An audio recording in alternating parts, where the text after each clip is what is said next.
Hola Álvaro, Hola Alejandro, ¿cómo estás? qué gusto verte. El gusto es todo mío, Alejandro. ¿Cómo va todo por allá?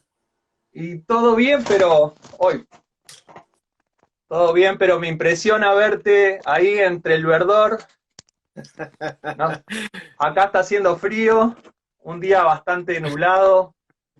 Me Eh, lo puedo imaginar, me lo puedo imaginar. Ya empieza el frío por allá, ¿no? En el sur. sí, sí, sí, está Qué bueno, fresco ya. qué bueno. Eh, ¿Me ves bien? ¿Me ves bien? ¿Todo bien? Todo bien, todo bien. Ahí Excelente, excelente. esperamos un momentito que se está sumando gente. Hay gente Claro, que saluda, amigos, excelente, excelente. Por aquí, vamos a ver. Ya veo varios saludos. todos fotógrafos conocidos, seguramente algunos de allá de tus pagos. Sí, sí, sí, veo mucha gente por acá, wow, bastante.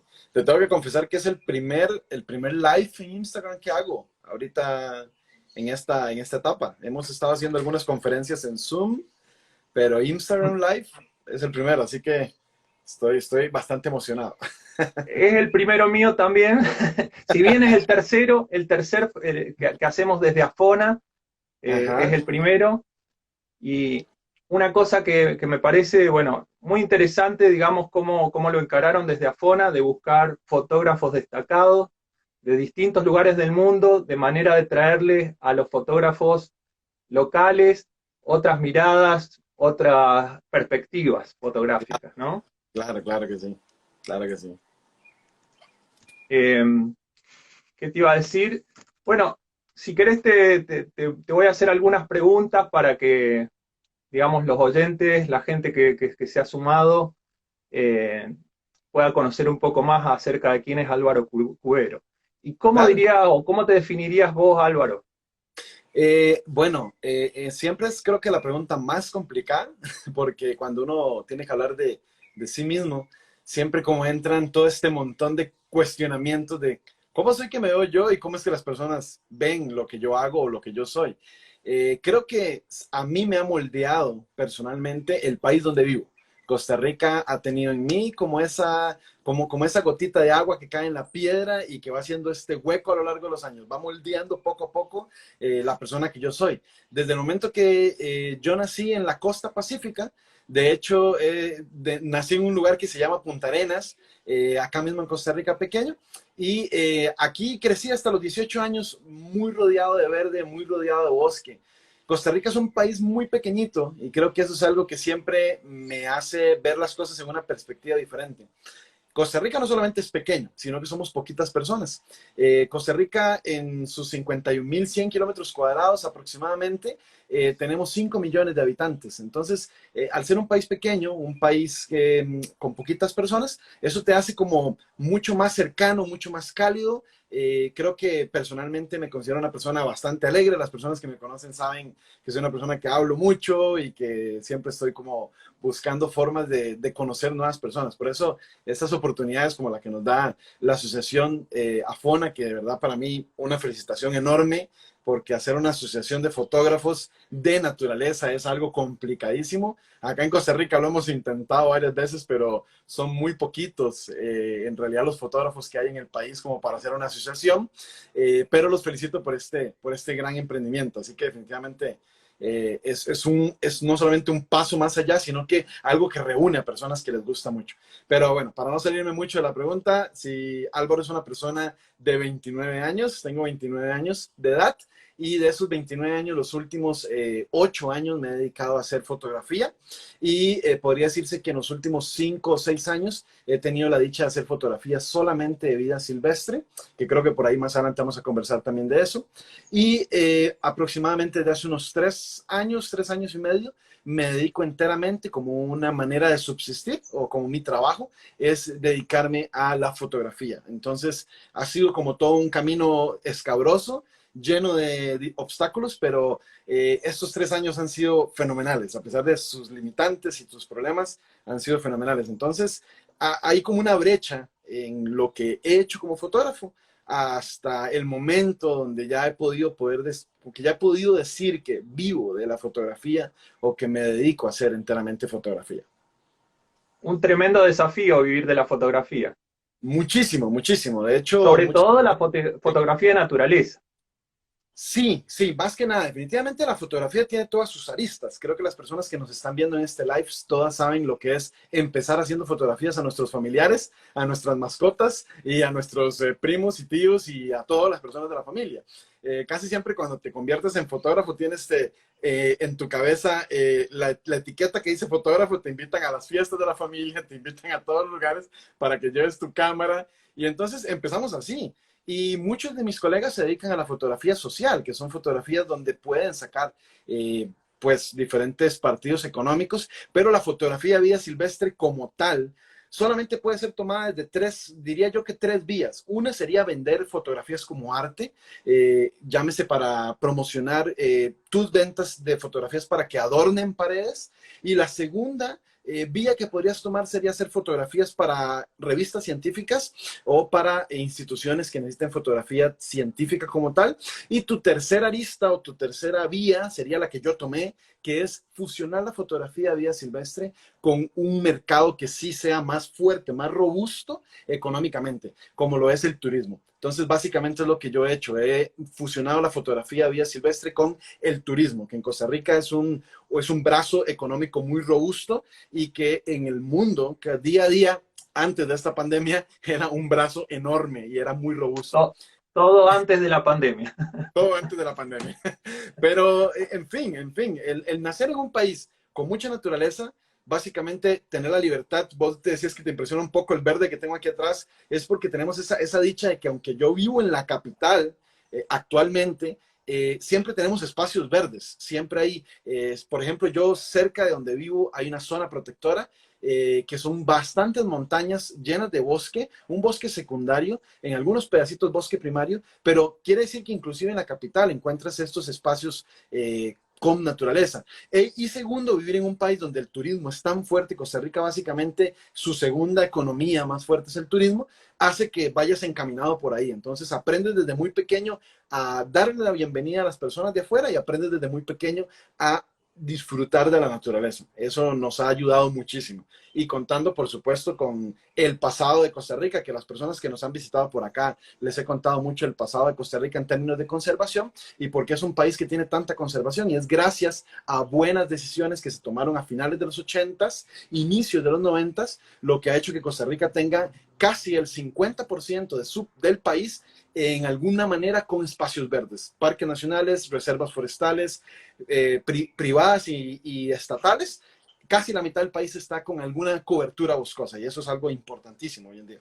Espectacular, espectacular. La verdad que toma una dimensión enorme. Hoy en día que la mayor parte de los ecosistemas se encuentran en una situación endeble, realmente que haya un país en donde la protección sea tan importante es genial.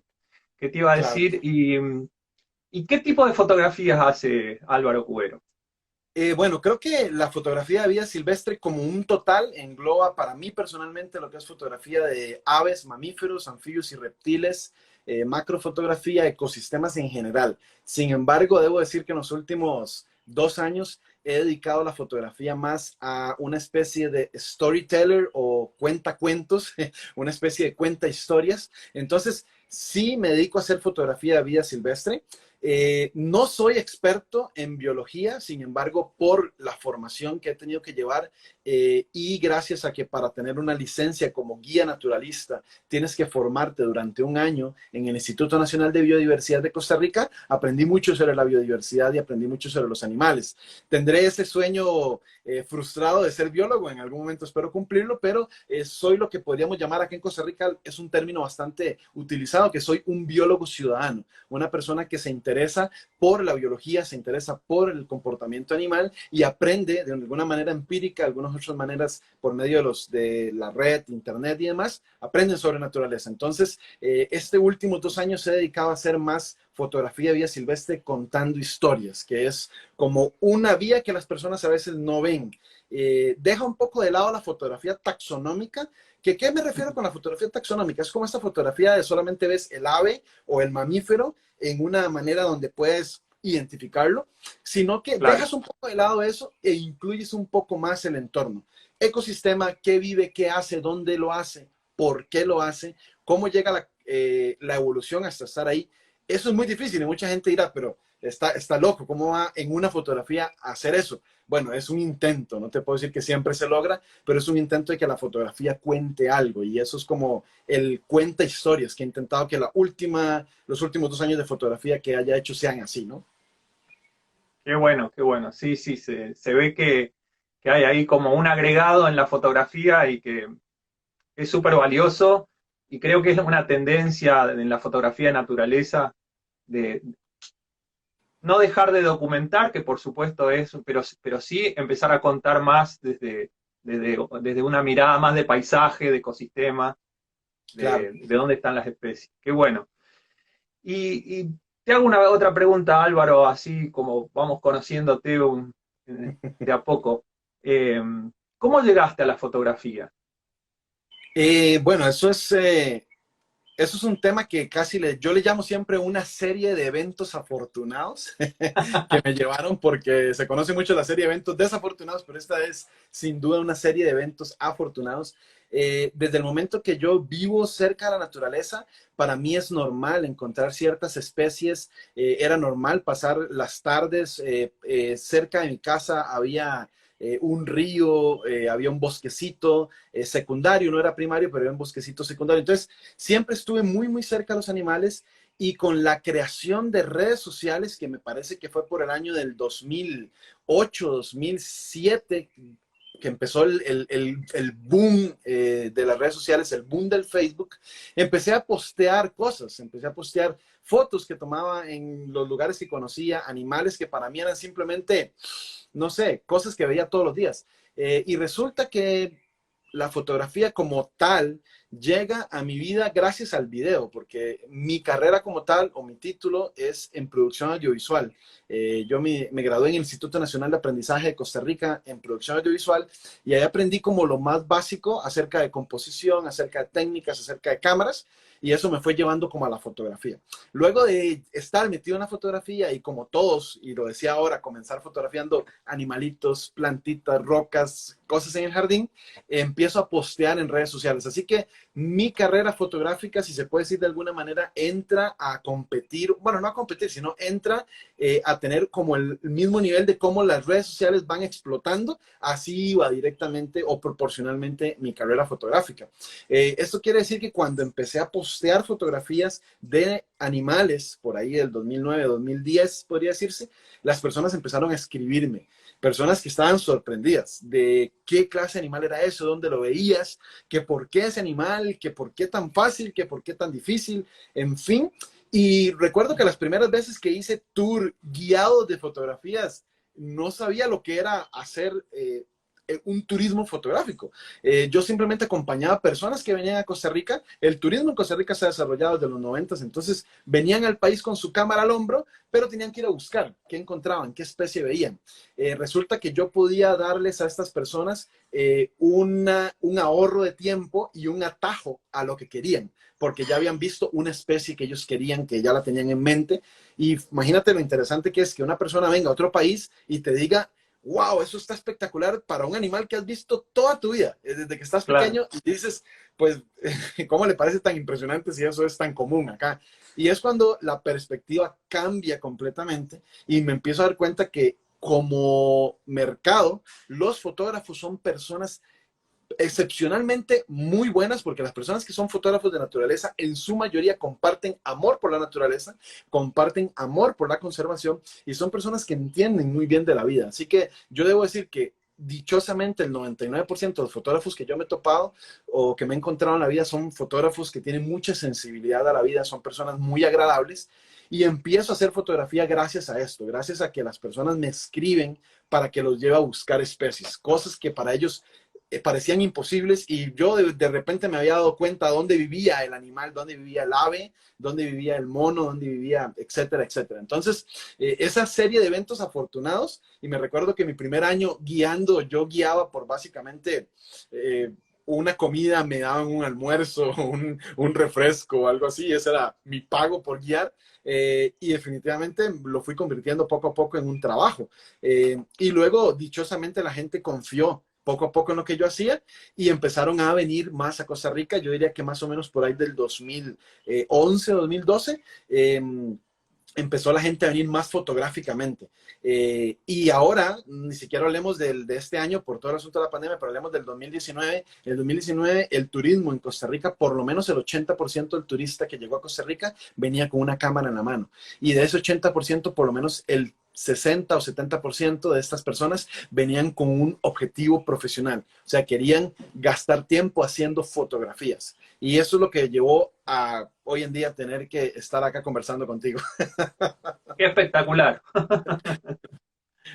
qué espectacular, qué bueno, qué bueno. Entonces ya entraste en el mundo de la fotografía de casualidad y Claro. va, empujado por las circunstancias, Empujado completamente. como nos pasa a muchos, sí, muy bueno, muy bueno. Y te hago otra pregunta, Álvaro, la fotografía, yo conozco tu trabajo, pero para que nos ilustres un poco más, como herramienta de la conservación, ¿cómo la ves vos en ese sentido? Wow, esa consigna de fotografía como herramienta de conservación la empecé a dilucidar aproximadamente hace 2016, podría decir hace 3 años, aproximadamente después del 2016, sí, casi 4 años. Recuerdo haber escuchado muchas historias de fotógrafos que ayudaban a la naturaleza con su fotografía. Y resulta que ahí fue cuando yo me encontré con dos casos que las personas que han visto por ahí algunos Zoom o algunas conferencias pueden, ya han escuchado sobre esto, siempre les hablo de las mismas personas, pero ahí fue cuando conocí a Peter Dombrowskis y también conocí a Carlton Watkins, que son dos fotógrafos que no solamente hacían fotos bonitas, porque para fotos bonitas se las voy y se las enseño a mi mamá le parecen espectaculares siempre, pero para fotos bonitas hacían algo más con esa fotografía. Y recuerdo muy bien haber leído la historia de, por ejemplo, Peter Dombrowskis y hablar sobre cómo él, en vez de alzar su voz y hacer una especie de, se podría decir que alguna especie de marcha social en contra de un problema que era en esos momentos en Tasmania, que querían destruir una zona grande que es preciosa, que es donde está el Parque Nacional Franklin Gordon Rivers hoy en día. Querían hacer una represa hidroeléctrica, querían destruirlo todo, y como eran la época de los 80s, inicios de los 80s, no había tanta información y las personas creían fervientemente lo que le decían los gobernantes, en este caso el gobernador de Tasmania, que le hizo creer a la gente que era un lugar completamente sin valor, que era un pantano. Entonces, básicamente, lo tuvo muy fácil hasta que Peter Dombrowskis se dio cuenta de que eso que iban a hacer no era así, que ese lugar era precioso, que era un lugar con un ecosistema muy delicado, y en vez de hacer un movimiento social o hacer una huelga o hacer algo, lo que hizo fue que presentó las fotografías del lugar a las personas de Tasmania y a los gobiernos locales. O sea, fue la primera persona personalmente que yo conocí que sus fotografías no se quedaron en solamente aquí impresas para que la veas qué bonita que es, sino que sus fotografías funcionaron para que las personas hicieran una acción social. La gente dijera, ojo, un momento, ese lugar no es un pantano, ese lugar es un lugar precioso, miren estas fotografías. Eso es lo que hace que la fotografía tenga un sentido y no solamente se quede en un montón de píxeles que forman una imagen, sino que tengan una función. Y desde ese momento quedé tan impactado, de hecho me replanteé muchísimas de las cosas que yo hacía, muchísimos del tipo de fotografía que yo hacía, lo replanteé por completo porque yo dije, me encantaría que algún día mi fotografía o lo que yo hago o lo que hago llamar fotografía algún día termine funcionando para algo más. Que las fotografías que estoy haciendo, que estoy logrando, terminen dando una función. Y resulta que he encontrado muchos proyectos que ocupan de un fotógrafo que pueda ayudarles en esos sentidos. Y gracias a eso es que he podido conocer mucho más. Y muchas veces ha sido difícil porque las personas te dicen, ¿cómo vas a conservar haciendo fotografía? Básicamente lo que quieres es tener la mejor toma en el mejor momento. Básicamente sí se puede. O sea, puedes hacer que tu fotografía tenga un sentido. Y ahí es como cuando hay una frase que me encanta siempre que dicen, la fotografía o el arte fotográfico lo haces con tu mente. La cámara es solamente una herramienta. ¿Qué quiere decir esto? Que la cámara le damos el mismo lugar que una pala, o le damos el mismo lugar que una cortadora de césped, o le damos el mismo lugar que una cuchara o que un tenedor. Es solamente una herramienta. No puedo decirle a alguien, qué rico que come sopa esa cuchara. O sea, no puedes decirle, tienes que decirle, pues, qué qué bien que comes sopa vos como persona. Entonces es cuando el fotógrafo inicia este trabajo donde la cámara es meramente una herramienta. Es meramente una herramienta. La fotografía toda viene de tu mente, de tus sentimientos, viene plasmado lo que quieres hacer. Y resulta impresionante cómo cuando haces ese tipo de fotografía, la reacción es muy diferente en las personas. ¿La fotografía funciona como herramienta de conservación? Por supuesto que sí. Hace unos años estaba como dudando, pero hoy te puedo decir que por supuesto que sí funciona como un medio de conservación.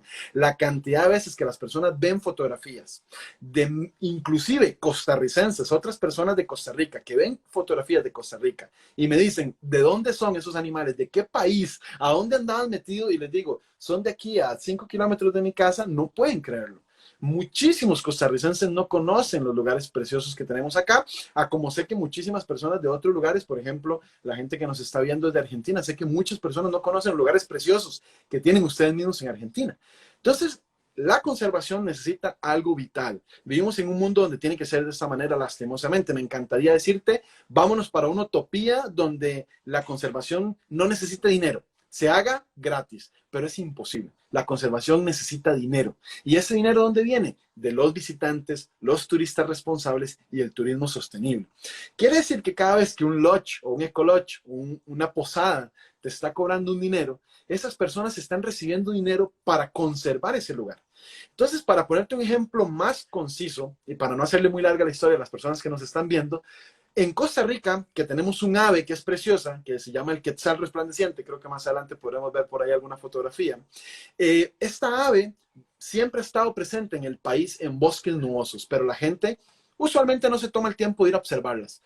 Cuando la fotografía llega como un boom, empiezan a subir fotografías de quetzales y quetzales y quetzales y la gente quiere ir a ver quetzales. Resulta que las familias donde estos quetzales viven, que son granjeros, personas que tienen cultivos, personas que tienen ganado, empiezan a ver un beneficio económico cuando llegan los fotógrafos a sus hogares a fotografiar quetzales. Y muchos señores me decían, o me dicen hoy en día, dueños de fincas, muchos granjeros me dicen, yo básicamente recolecto económicamente para mi familia la misma cantidad de dinero que yo hacía con 6 meses sembrando mora, lo hago en 15 días recibiendo fotógrafos. Yo el mismo dinero que hacía en 8 meses sembrando aguacates o sembrando, acá en Costa Rica se siembra mucha cebolla, mucha papa, ahora lo hago en un mes con fotógrafos. Entonces, estas personas empiezan a quitar cultivos y dicen, no, del 100% de mi finca, de mi hogar, voy a dejar solamente el 30% para el siembra de papa, siembra de cebolla, y el 70% ahora va a ser para que vengan los fotógrafos a tomarles fotos a los quetzales. Entonces resulta que hay un cambio y es tan rápido el cambio que imagínate que lo puedes ver tú mismo. Una persona como yo que tengo apenas, porque yo tener 8 años, 9 años en la fotografía es muy poco. Hay colegas míos que tienen 20, 25 años de hacer fotografía. Imagínate que yo en 8 años a poder ver el cambio de personas que antes tenían 20 hectáreas sembradas de papa y ahora tienen nada más 1 hectárea de papa y las otras 19 hectáreas completamente para fotógrafos, me hace ver que es mega sencillo en términos de tiempo, pero es muy complicado en términos de ecosistema. Y estas personas bien asesoradas pueden lograr ese sistema. O sea, en un resumen enorme, la fotografía o el fotógrafo que llega a este lugar no solamente está llenándose fotografías preciosas para su hogar, no solamente está llenando eso que nosotros, yo no hay forma de explicarlo, que yo sé que los fotógrafos que me están escuchando saben lo que significa cuando uno ve una ave nueva, una especie nueva. Nos llenamos ese orgullo, ese inclusive poquito de ego, y al mismo tiempo estamos conservando. Entonces es una situación ganar, ganar, ganar, ganar. No hay pérdida en esa situación de turismo sostenible. Por supuesto, hay que ver que de vez en cuando hay puntos negros en el mantel blanco y hay muchas situaciones donde se aprovechan este tipo de situaciones para cosas que lastimosamente no ayudan a la conservación, pero debo decirte que son el mínimo de los casos que yo me he topado donde la conservación se está tergiversando un poco o se está convirtiendo más en un negocio más que en conservación. La mayoría, la gran mayoría de los casos son gracias a los fotógrafos, a los visitantes y a la fotografía que se están conservando áreas muchísimo más que hace 10 años. Así que estoy totalmente convencido, Alejandro, completamente convencido.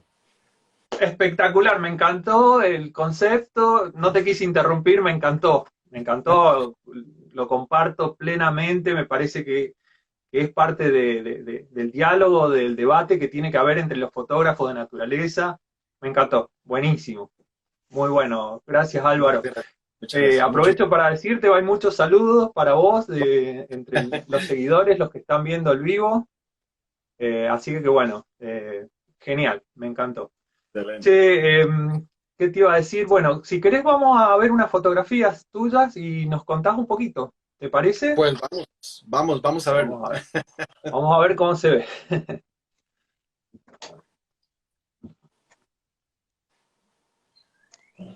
Ah, aquí tenemos un coludo.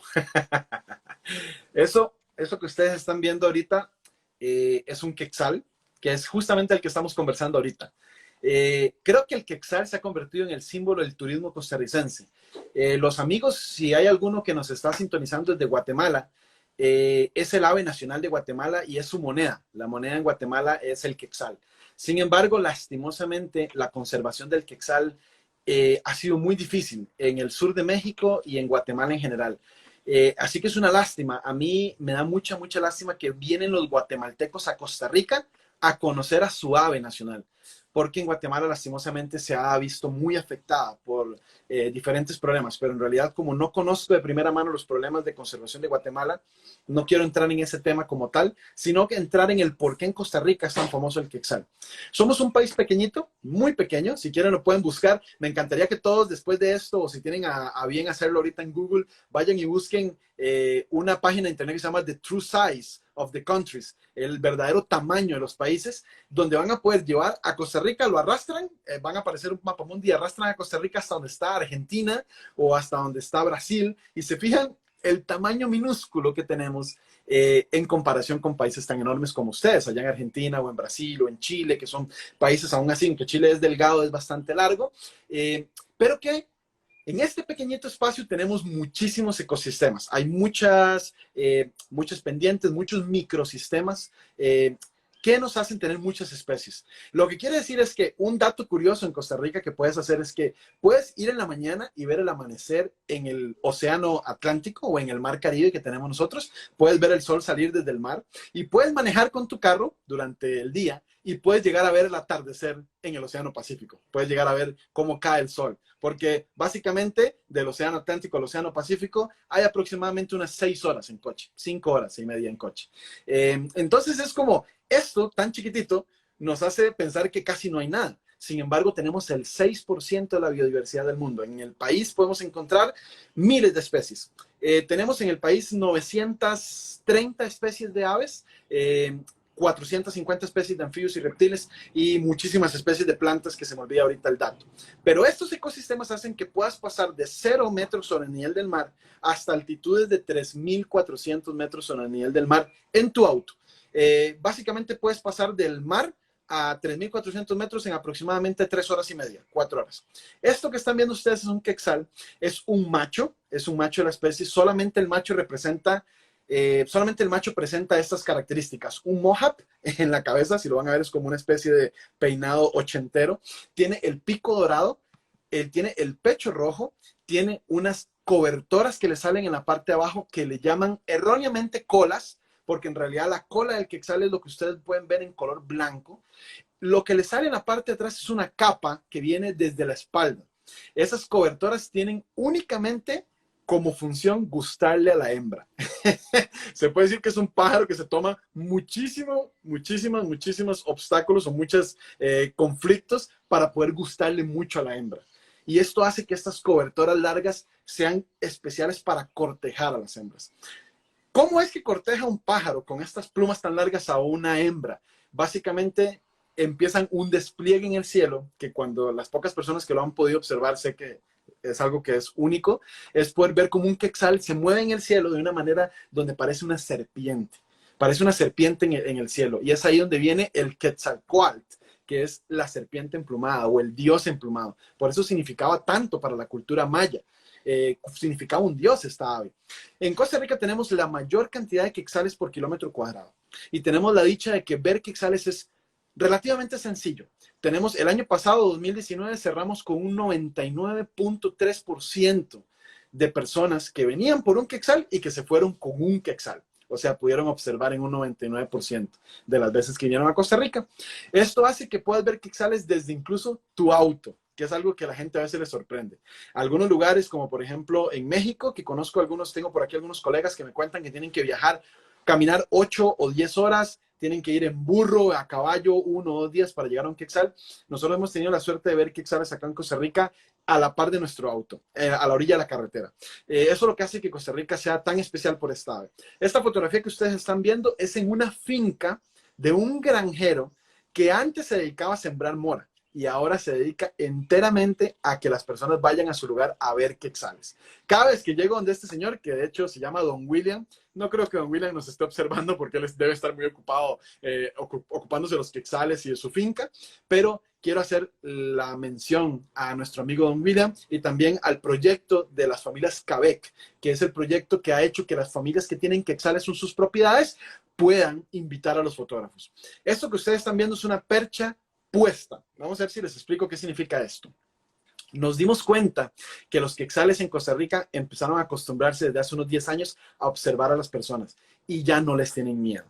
Gracias a que las personas no los matan, no les hacen daño y no los cazan, los quetzales empezaron a acostumbrarse poco a poco a que las personas estuvieran presentes.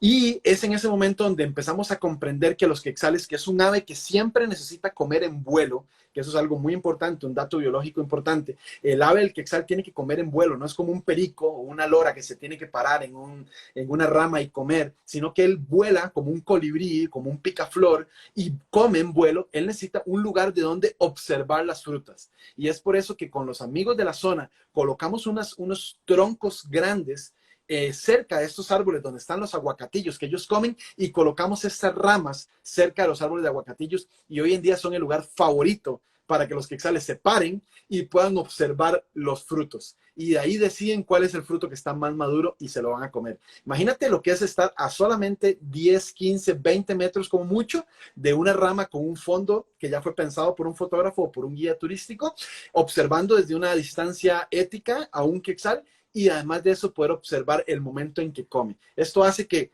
los fotógrafos se vuelvan locos por querer venir a fotografiar un quetzal a Costa Rica. Así que para darles un poco de contexto, esto es en una finca donde básicamente el auto está a 200 metros de este quetzal, la casa de Don William, el dueño de la finca, está a 50 metros y nosotros como fotógrafos estamos aproximadamente entre 10 a 15 metros de distancia del quetzal, en este caso un macho.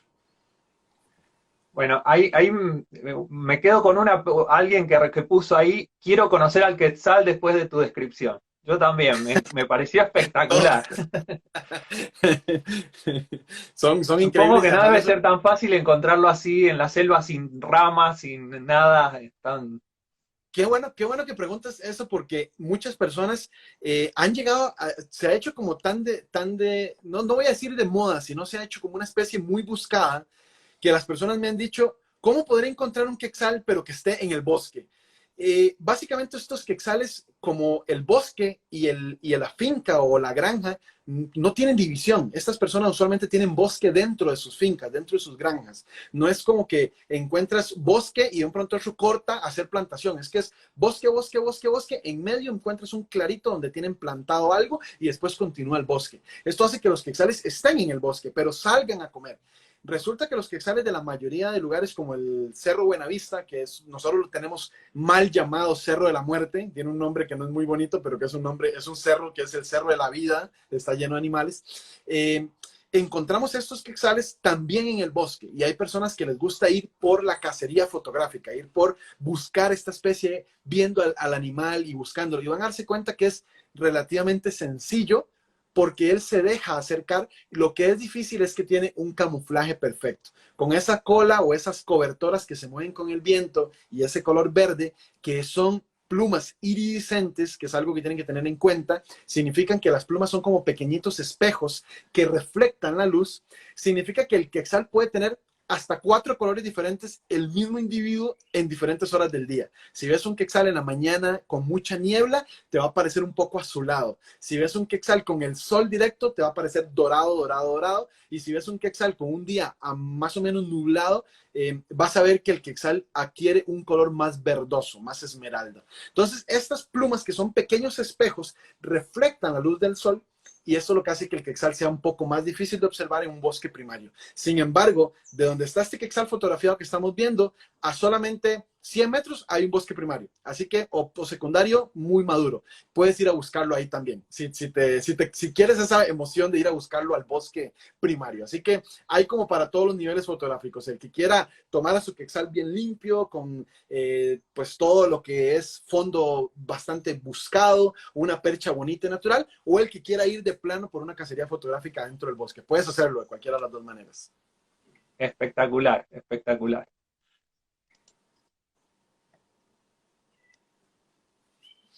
Oh, bueno, eso es muy importante. Qué bueno que vemos esta otra fotografía. Eso que ustedes están viendo es una hembra.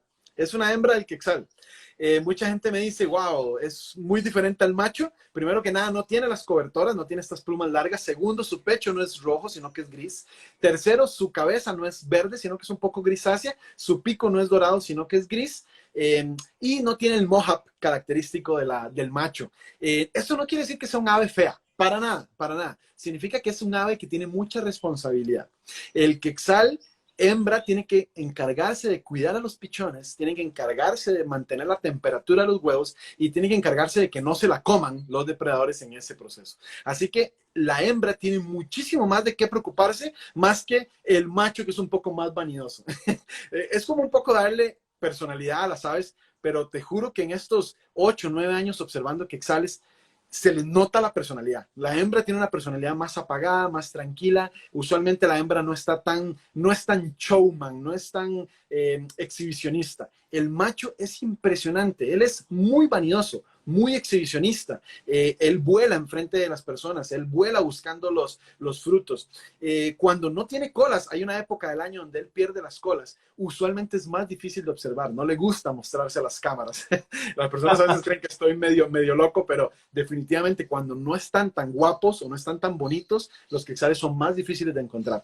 Esta hembra lo que tiene en el pico es la comida favorita de los quetzales por excelencia. Es el aguacatillo, un fruto familia de la laurasia, que es la misma familia de los aguacates o las paltas que llaman ustedes, que ustedes y nosotros nos comemos, pero mucho más pequeñas, más aceitosas y mucho más amargas. No me pregunten por qué, sé que son bastante amargas, pero son muy, muy amargas. Y ese es un fruto muy deseado por los quetzales, les encanta. La gran mayoría de ellos siempre están buscando aguacatillo, en la gran mayoría de los casos. ¿Qué otras cosas puede comer el quetzal? Puede comer fresas, moras, que le podrían ser los blackberries. Pueden comer muchos escarabajos, pueden comer frutos de diferentes tipos de árboles como el lloró, que son árboles muy aceitosos. Y en muchos casos especiales, en especial cuando tienen nidificación o tienen un nido, pueden comer lagartijas, pueden comer escarabajos, como ya lo decía, libélulas e inclusive arañas. Y hay un caso registrado de un quetzal que le lleva a un pichón a comer un pichón de otra especie, o sea, casi en un plano predador. Se robó un pichón de un nido, se robó el pichón de nuestra ave nacional, que es una especie de thrush, de robin, que se llama clay colored thrush. Se robó el pichón y se lo fue a dar al bebé. Cuando el quetzal está bebé, requiere muchísima proteína, así que es impresionante. Yo he estado frente a nidos en los últimos 8 años y he visto cómo le llevan escarabajos y cuando le llevan lagartijas es impresionante porque llevan la lagartija guindando del pico con todo y cola y se la meten al pichón en la boca y es muy, muy impresionante ver cómo un pichón se puede comer algo tan grande. Como dato curioso, un poco triste, este año murió un pichón en la época de anidación atragantado con una lagartija. No pudo tragarla. Entonces, también de vez en cuando sucede, pero es muy, muy raro. Casi siempre pueden. Vean el tamaño de la semilla, es una semilla grande, o sea, vean el tamaño del fruto, perdón, es un fruto grande. La semilla adentro es bastante grande, entonces el quetzal nunca la traga. El quetzal tiene unos músculos en la garganta por la cual pasa el fruto y con estos músculos le quitan la carne, si se podría llamar de alguna manera, y dejan solamente la carne del fruto pasa al sistema digestivo y se dejan la semilla en la garganta y la regurgitan, que es una manera bonita de decir que vomitan, la regurgitan y es así como el árbol de aguacatillo tiene una simbiosis con el quetzal. Yo te doy frutos y tú esparces mis frutos por todo lado. Y es ahí donde la naturaleza se convierte en algo perfecto, ¿no? Buenísimo, increíble dieta, una dieta amplia tienen. Muy amplia, muy amplia. Acá me preguntan ¿en qué meses pierde la cola? Ok, excelente pregunta. Usualmente la cola se pierde apenas termina la anidación en los meses de julio, junio, julio, agosto aproximadamente. Son meses donde pierden la cola. Ojo, no todos los quetzales pierden la cola y no todos los quetzales tienen colas para la época donde deberían de tener colas. ¿Cómo es que se define esto de las colas? Porque ya sé por dónde va la pregunta. La pregunta más bien sería, Álvaro, ¿cuándo puedo ir a fotografiar el quetzal con colas? Exactamente, sí. Yo lo entiendo completamente. Los quetzales usualmente después de un año de edad, a los 2 años de edad, ya empiezan a desarrollar estas cobertoras y usualmente las cambian año por año. ¿Cómo las cambian? El quetzal es un ave que es excelente padre. Es una de las pocas aves que se encarga muy bien de sus hijos. Entonces, quiere decir que la hembra y el macho, los dos, cuidan a los pichones. Los nidos de los quetzales son huecos en los árboles en los cuales entran y salen el macho y la hembra repetidas veces durante el día. En ese proceso el quetzal muchas veces deja la cola pegada en el nido o se le cae. Luego de eso también hay ocasiones donde el quetzal ya terminó de cuidar a su hijo, ya le enseñó todo lo que tenía que saber sobre la naturaleza y él quiere tener una cola más bonita porque le quedó, como decimos nosotros en Costa Rica, hecha leña o quedó muy destruida después del proceso de anidación y los quetzales solos se arrancan la cola. ¿Cómo se la arrancan?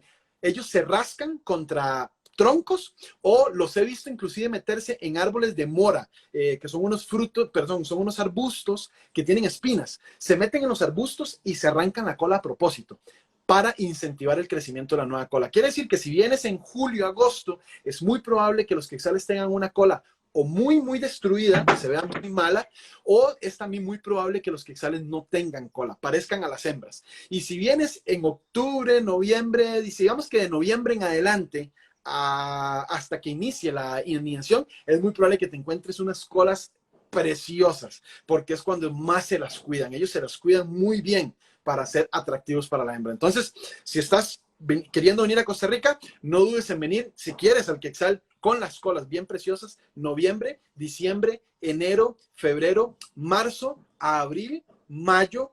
Ya mayo estás peligrando un poco que pierdan la cola o que la cola esté muy mala. Y si quieres ver quetzales con un poco más de facilidad, diciembre, enero y febrero, inclusive marzo, son las mejores épocas para ver quetzales con más facilidad. Sin embargo, todo el año, todos los meses, es muy probable que si te quedas por lo menos unas 2 o 3 noches en las montañas del Cerro de la Muerte o Monteverde o de repente en los cerros de Zapotal, en cualquier lugar donde hayan registrados quetzales, los puedes ver todo el año. Solamente si andas buscando algo más específico.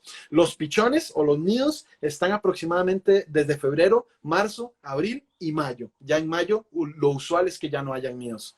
Por diferentes razones hay nidos que continúan hasta junio y julio, pero completamente algo que no se puede prever. Así que por ahí apunten. Yo sé que ya están todos con su lápiz apuntando. Están ¿Cuándo todos tienen que ir apuntando. a ver qué sabes? Algunos socios de Afona que son muy viajeros.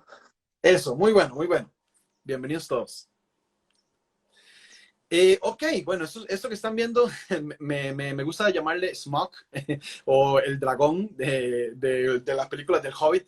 Esto es una iguana verde, una iguana verde. Son muy comunes en la mayoría de los ecosistemas de Costa Rica. De hecho, esa iguana la puedes ver aquí mismo en la capital.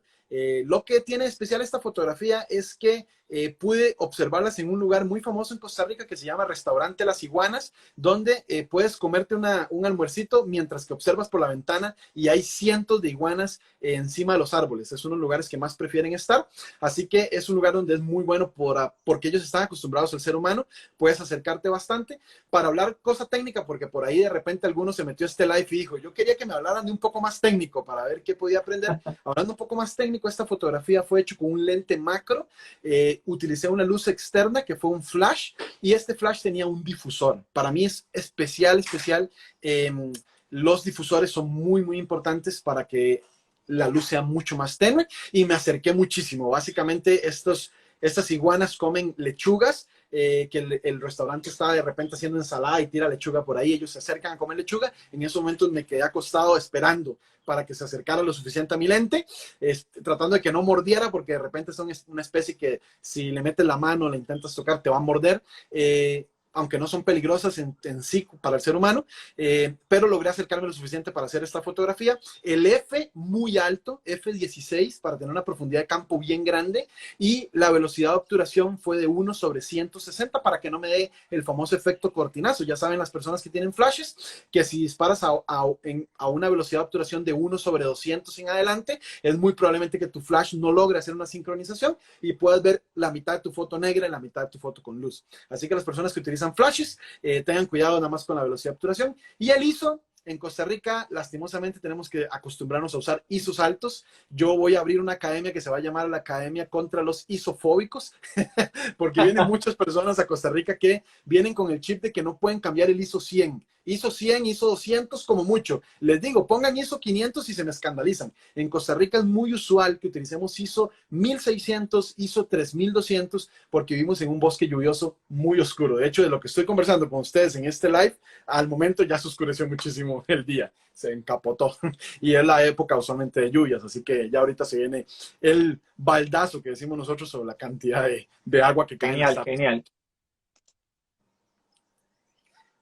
Bueno, Este ya contraluz, aquí vamos a hablar un poquito del ring light. Yo sé que hay gente que le gusta esta técnica. La técnica del ring light la aprendí hace poco, o sea, se podría decir que la estoy practicando desde hace unos 3 años. Esto es un babuino y básicamente el ring light se logra haciendo que tu cámara tenga una velocidad de obturación y un F que hagan que la toma esté completamente subexpuesta. Se va a volver loco el exposímetro. Tienes que tener en cuenta eso. Mucha gente cuando hace el ring light le da miedo hacer el ring light. El ring light es básicamente subexponer la toma hasta inclusive 4 o 5 pasos. Yo últimamente me estoy haciendo un poco vago en la fotografía y utilizo mucho el ISO automático. Entonces yo utilizo ISO automático en mis viajes fotográficos y le coloco uno puede decirle cuántos pasos quieres que ese ISO automático vaya y le pongo para el ring light -4 o -5. Sin miedo. Hay muchas cosas, mucha gente y un profesor de fotografía que escuchaba yo en algún momento decía, en la fotografía no puede ser tibio. O eres caliente o eres frío. O sea, si decides hacer un ring light, lo haces bien. Sin miedo te vas a hacer lo subexpuesto, que se vea solamente la línea, porque si lo haces a medias, pareciera como que fue que te equivocaste y como que no querías hacer esa exposición. O parecía como que la toma te quedó oscura. Cuando haces un ring light o en su antónimo, que sería un high key, una nota alta, tienes que hacerlo directo. O sea, si vas por el high key, vas por esos 4 pasos más, o si vas por el ring light, vas por 4 pasos menos. Para las personas que están empezando en la fotografía y tal vez enreden un poquito el tema, no se preocupen, esto es un asunto normal. Se trata de que nuestra fotografía siempre tenga la intención de lo que queríamos hacer.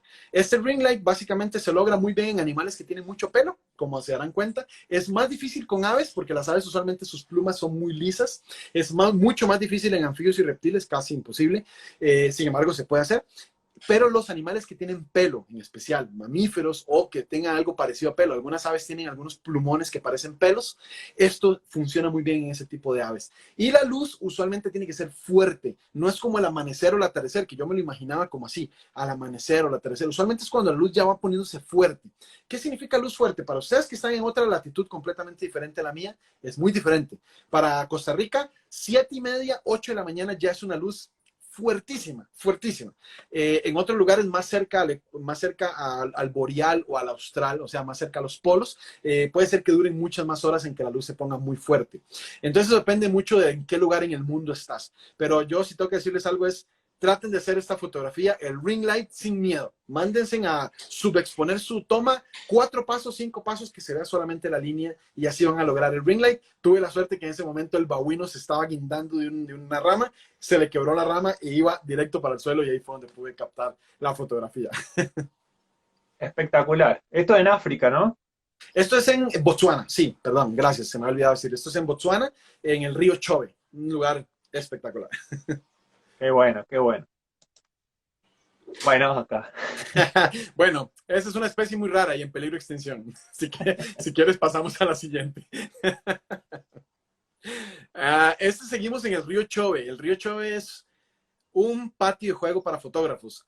Tal vez se confundan un poquito de por qué estamos hablando de Costa Rica, en pronto salimos con África. Gracias al trabajo que hago, desde hace 3 años, mi segundo hogar es África. Hago viajes a África, más que nada al sur y al este, y también en Madagascar. Entonces, en los últimos 3 años he partido mi corazón un poco en lo que es el Costa Rica de mis amores, que va a ser siempre Costa Rica, y África, que es un lugar que, para los fotógrafos es un patio de juegos interminables. Esta es un ejemplo de un contraluz. No, ya no estamos hablando de un ring light acá, porque básicamente el sujeto a fotografiar, que es el elefante, no tiene en su haber como una especie de silueta de luz, sino que llanamente tengo un fondo completamente de diferente color que el sujeto. Esto se convierte ya de un ring light a un contraluz, y el mismo consejo que cuando hablamos del ring light, que es, por favor, no tengan miedo. Si ustedes van por ese ring light o por ese contraluz, vayan 4 pasos abajo de una vez para que sea un contraluz propiamente. A veces los contraluces me ha pasado y me sigue pasando. Los contraluces empiezan a suceder de maneras en donde me da como miedo y no lo bajo tanto, no lo subexpongo tanto, y me quedan todavía partes que se notan o se ven detalles, por ejemplo, en este caso en el elefante, y hacen creer a la persona que la toma quedó oscura, en vez de ser un contraluz propiamente dicho, ¿no? Si quieres, pasamos a la siguiente fotografía. Bien, bien. Álvaro, te Sí, digo algo, puede ser que se dale. corte en un momento porque Instagram te corta la hora y Ok, si no hemos terminado, volvemos a conectar, ¿eh? ok, perfecto. Espero, veo por aquí unos baobabs. Estamos hablando ahora justamente de África, de Madagascar y tal. Definitivamente los baobabs son un símbolo que desde que aprendí acerca de este país que es Madagascar, un lugar impresionante, me di cuenta de que los baobabs son como un símbolo de resiliencia, como de fortaleza, y quise demostrar a las personas en esta fotografía esto. Es un atardecer en Madagascar, en un lugar que se llama la Avenida de los Baobabs, eh, y además de esto hace algo muy importante, que es mostrarle a la gente la realidad.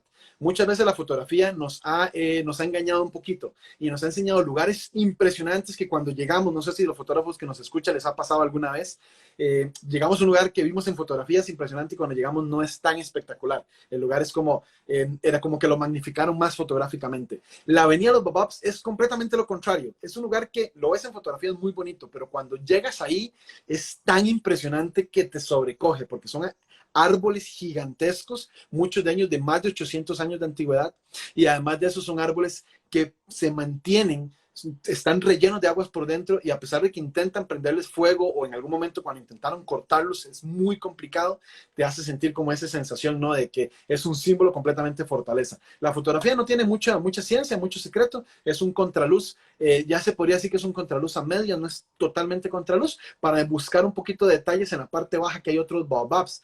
Entonces básicamente ahí se usó un f5.6, estaba teniendo el 100-400 en mi mano, que es un lente muy versátil, a mí me encanta ese lente, y además de eso estábamos utilizando un ISO 200, 250 porque había bastante luz para poder utilizarlo, así que no tuve problema con eso. Hermosa, hermosa. Ok, volvemos a Costa Rica. Bueno, como les decía Alejandro, en cualquier momento puede ser que se nos corte la transmisión, pero les agradezco muchísimo por haber estado en conexión. Veo muchísima gente que comenta. No les contesto porque si leo los comentarios y veo arriba, se me hace un zambroto, decimos aquí en Costa Rica. Pero básicamente ya volvemos a Costa Rica.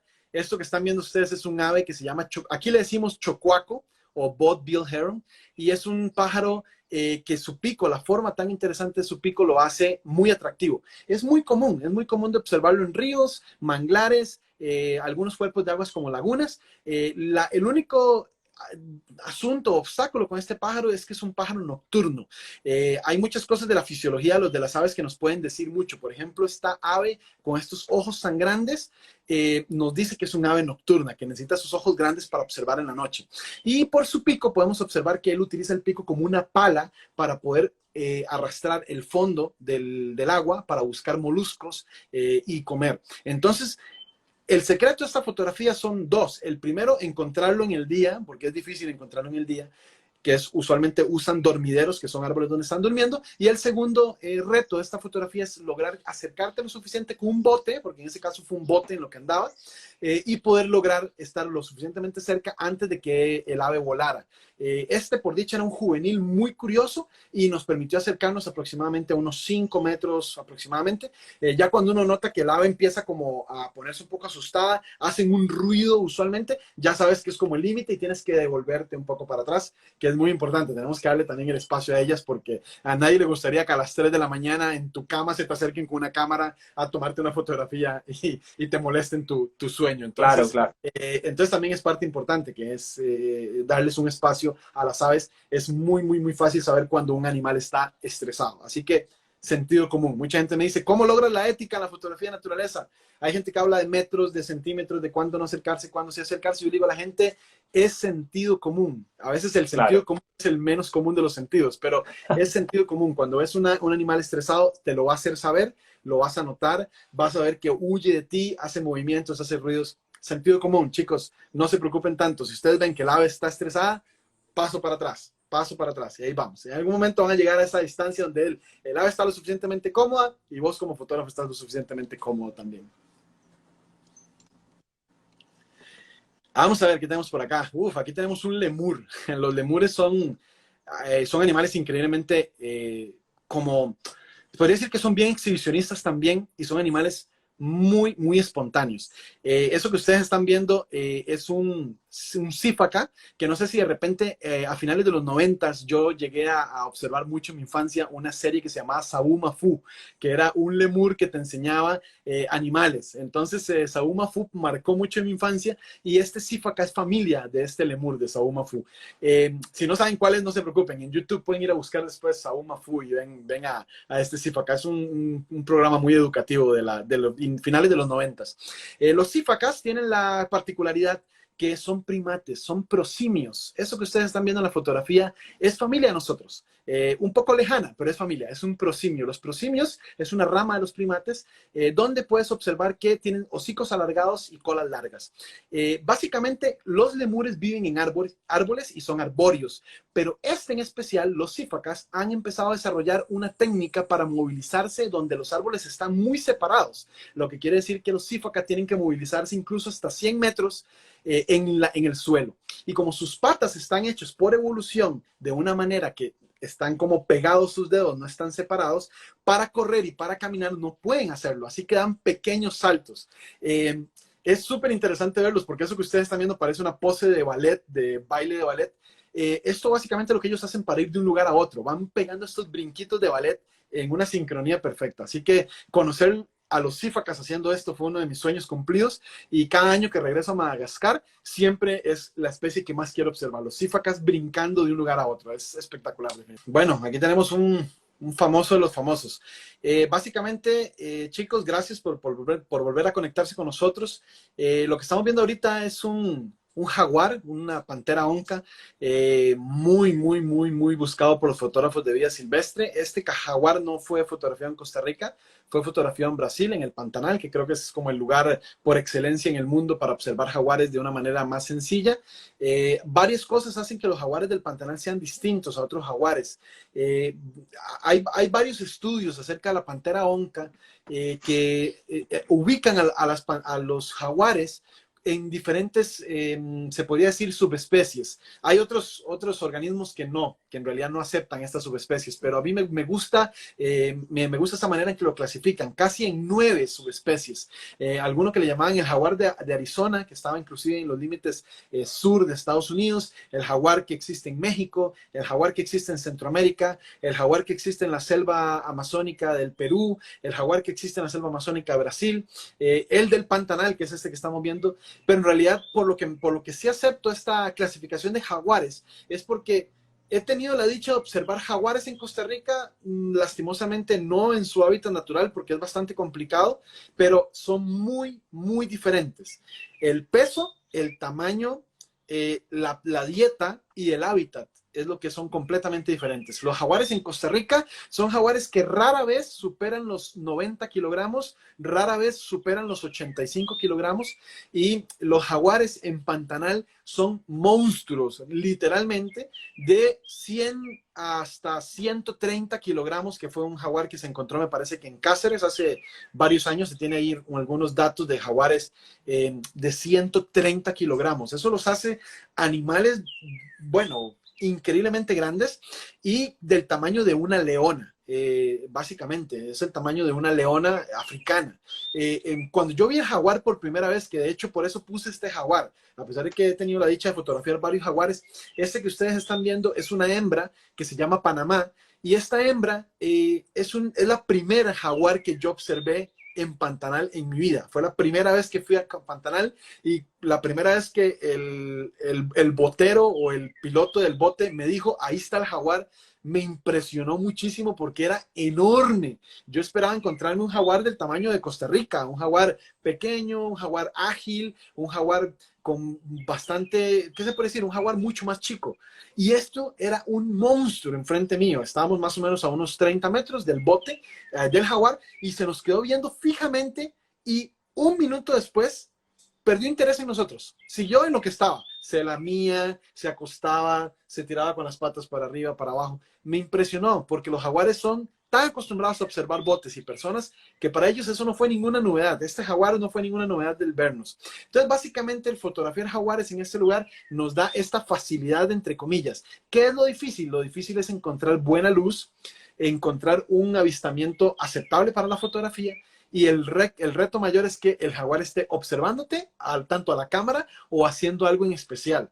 Los jaguares en el Pantanal son relativamente fáciles de observar entre los meses que comprenden de finales de mayo hasta inicios de octubre, siendo agosto el pico donde más personas van, pero lastimosamente en los últimos años se ha convertido también en un caos en el asunto del turismo. Muchísimos botes. Agosto del año pasado en el mismo río, a pesar de que es un río grande, pero sí habían bastantes botes. Podríamos hablar de unos de 50 a 60 botes en el agua. Entonces ya estamos hablando de que hay que empezar a pensar un poquito en esto. Yo conversé con los chicos de la Asociación de Pantera de Brasil y conversé con los dueños de Jaguar Pantanal Jaguar Camp acerca de que ya es hora de tal vez ir poniendo una regulación acerca de la cantidad de botes que deben de haber.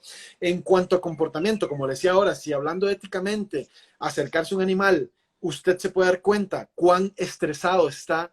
Los jaguares están cero estresados en ese asunto, en ese sentido. Pero por un asunto lógico, como hablamos ahora de sentido común, creo que debe haber una capacidad de carga que debe respetarse.